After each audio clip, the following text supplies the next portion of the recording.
সুপ্রিয় দর্শক, আমি আজকে মাসকলাইয়ের পাতলা ডাল রান্না করে দেখাবো। খুবই ভালো লাগবে আপনাদের আশা করি। এজন্য আমি 1 কাপ মাসকলাইয়ের ডাল নিয়েছি, খোসা ছাড়ানো ডাল। এবার আমি এটাকে শুকনো খোলায় একটু ভেজে নিব, যাতে মাসকলাইয়ের ডালের একটা ফ্লেভারটা বেরিয়ে যায়। খুব ভালো লাগবে তাতে। একটু নেড়েচেড়ে মাঝারি থেকে লো আঁচে আমি একটু ভেজে নিচ্ছি। এভাবে কয়েক মিনিট ভাজলেই ডালের সুগন্ধ বেরিয়ে আসবে এবং ডালটা ভাজা হয়ে যাবে। দেখেই বুঝতে পাচ্ছেন একটা হালকা কালার এসছে।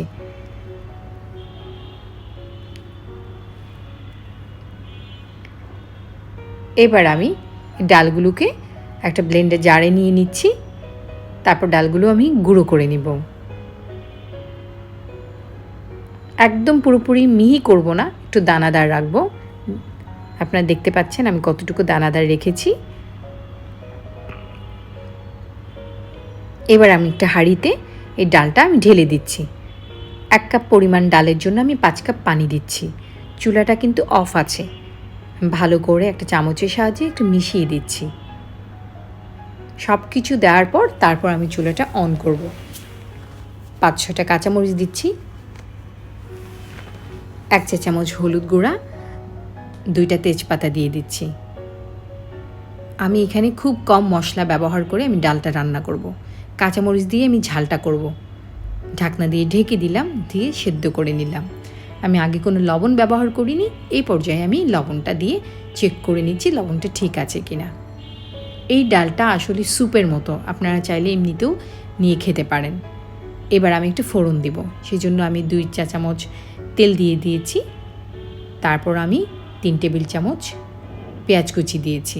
পেঁয়াজটা আমি একটু বেশি দিয়েছি, ভালো লাগবে তাতে খেতে।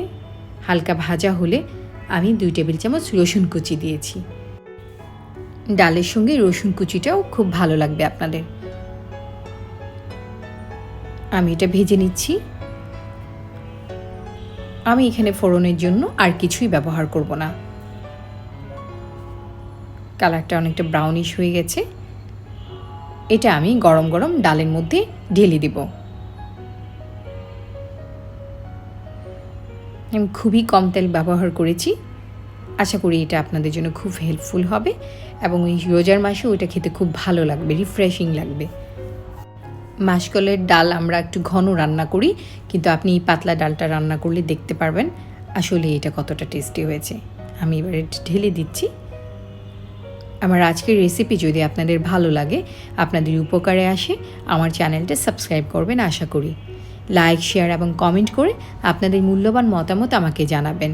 আর বেল আইকনটা ক্লিক করে দিলে আমার নতুন ভিডিও সবার আগে আপনি পেয়ে যাবেন।